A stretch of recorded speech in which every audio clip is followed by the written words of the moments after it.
In a world obsessed with relationships, one man dared to say the opposite. Friedrich Nietzsche, the philosopher of fire, solitude and strength, believed that the greatest power comes not from being with others but from standing alone. Why would Nietzsche, one of the most radical thinkers in history, claim that staying single makes you stronger? Was it bitterness, or was it a philosophy far ahead of its time? Today we enter the mind of Nietzsche and uncover the hidden strength of solitude. Chapter 1. Nietzsche's World. Born in 1844, Nietzsche lived most of his life in isolation. He suffered chronic illnesses, migraines, and near blindness. He never married, though he proposed 3 times and was rejected. Despite personal struggles, he produced works that shook Western philosophy. His solitude shaped his vision. Greatness requires separation from the crowd. Core theme: Nietzsche's own life is proof of his philosophy. Chapter 2. Society's Chains. Society has always worshipped the same idols: marriage, family, and conformity. To walk the path laid out for you, grow up, find a partner, marry, raise children, was considered the only respectable way to live. In Nietzsche's world of the 19th century, failing to marry wasn't just a private matter. It was seen as a social defeat, a mark of incompleteness. A man without a wife, a woman without a husband. Society looked at them with suspicion, as if they had failed in life's most important duty. And yet, even now, over a century later, the same pressure remains. Social media parades, couples on vacations, engagements splashed across timelines, marriage proposals staged for millions of viewers. The modern tribe has changed its clothing, but its voice is the same. You're not complete until you are with someone. Nietzsche saw this as dangerous. He called it herd morality, the instinct to follow the crowd, to obey traditions, to live not for yourself but for the approval of others. Herd morality doesn't ask, "What do you desire?" It asks, "What will make others accept you?" And so most people obey. They follow the tribe, even if it means silencing the call of their own soul. But Nietzsche gave a warning. He wrote, "The individual has always had to struggle to keep from being overwhelmed by the tribe. If you try it, you will be lonely often, and sometimes frightened. But no price is too high to pay for the privilege of owning yourself." To stay single, then, is not weakness. It is an act of rebellion. It is the rejection of society's chains. It is the first step toward freedom. Chapter 3. Solitude versus loneliness. Loneliness and solitude may look the same from the outside. One person alone. But inside they are worlds apart. Loneliness is emptiness. It is the ache of absence, the craving for what is not there. Solitude is strength. It is fullness, the art of being complete in your own company. Nietzsche understood this distinction. For him, solitude was not an accident to be endured. It was a choice, a forge where the mind is sharpened and the spirit strengthened. He echoed this truth in his writings. The great man is he who, in the midst of the crowd, keeps with perfect sweetness the independence of solitude. In solitude, distractions dissolve. The noise of the world falls silent. What remains is space. Space to think, to write, to create. History proves this. Van Gogh painted masterpieces in isolation. Beethoven, half deaf and alone, composed music that shook the world. Nietzsche himself, plagued by illness and rejection, produced works that redefined philosophy. They did not see solitude as punishment.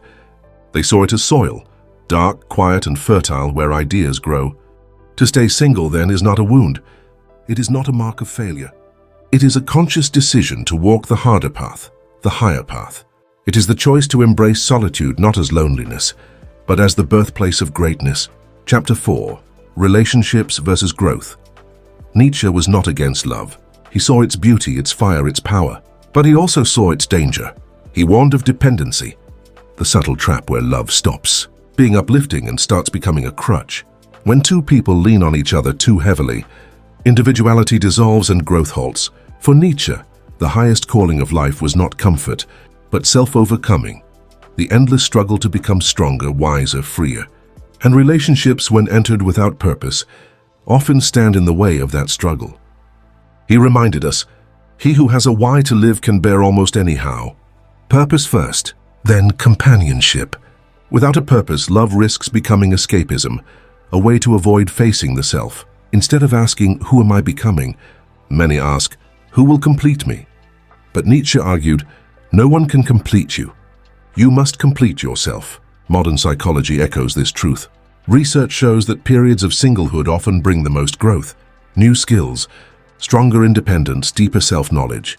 It is in solitude that we learn to stand tall, so that if love arrives, it does not consume us but strengthens us. Nietzsche's lesson is simple but radical. First, build yourself. Then and only then connect with others. Chapter 5. The Courage to be Alone. Solitude is not easy. In fact, it is terrifying because it forces us to face ourselves without distraction. Most people run from silence. They cling to relationships, entertainment, or constant noise because they fear what the quiet will reveal, their insecurities, their doubts, their emptiness. Nietzsche believed this fear was the very barrier that keeps most people weak. To him, solitude was not a punishment, but a test, a place where the individual confronts the chaos within and transforms it into strength. This was his idea of self-overcoming, turning fear into fuel, weakness into wisdom, solitude into strength. Modern psychology agrees. Many avoid being alone because it strips away the masks we wear in public. In silence, there is no one to impress, no one to blame, only the raw self staring back.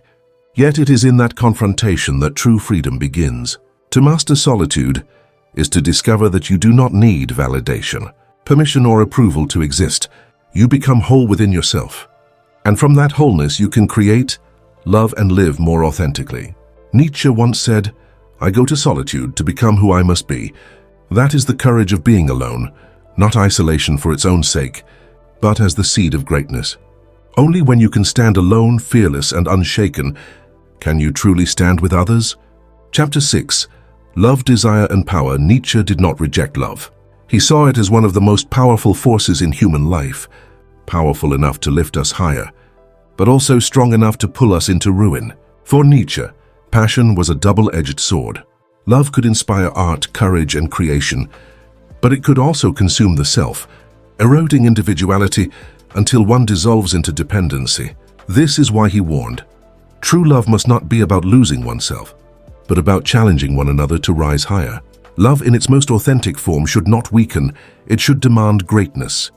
But until that kind of love is found, Nietzsche believed solitude was the wiser path. Remaining single does not mean rejecting desire, it means channeling it into something greater. Nietzsche called this sublimation, the transformation of raw desire into higher forms of strength. Instead of being consumed by longing, one can redirect that energy into art, philosophy, music, or creation. History offers examples. Beethoven pouring his unfulfilled passions into symphonies, Van Gogh into his paintings, Nietzsche himself into words that still shape minds today. In solitude, energy is not wasted on dependency but is harnessed for growth. This is the hidden power of staying single. It gives the individual full command over their creative will. Love then is not denied, it is purified. Desire becomes fuel for transformation. Nietzsche's world. To stay single is not emptiness, it is mastery.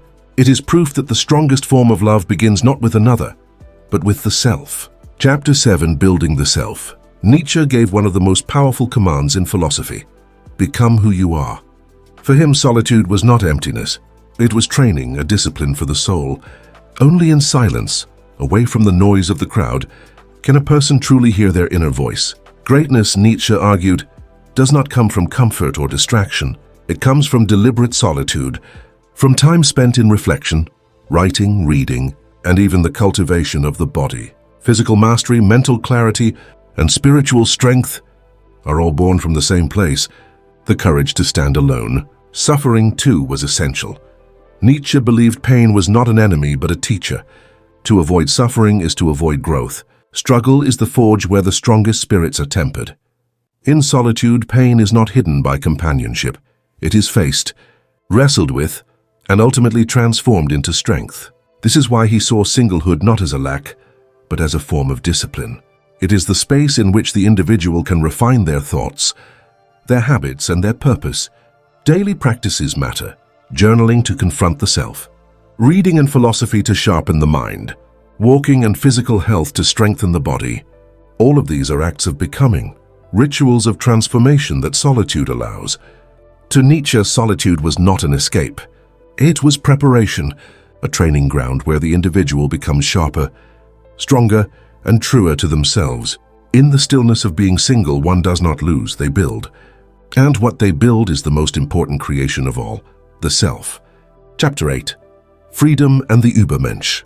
At the heart of Nietzsche's philosophy lies his most provocative idea, the Übermensch, the superhuman or overman. The Übermensch is not simply stronger, faster, or smarter. He is someone who creates his own values, instead of blindly accepting those of society. He does not live by borrowed beliefs, traditions, or expectations. He is free, not because society allowed it, but because he claimed it. For Nietzsche, solitude was the path to this freedom. To remain single, to live without chains, is to refuse the compromises that often come with conformity. In choosing solitude, one chooses the dangerous but liberating task of self-creation. Nietzsche saw society as the herd, a mass of people seeking comfort in sameness. They marry when expected, believe what they are told, and follow the safe path. But the creator, the individual striving toward the Übermensch, must walk alone. This does not mean he is lonely. The Übermensch is beyond loneliness. His solitude is not a void, but a space of creation, a workshop of values, a forge of strength.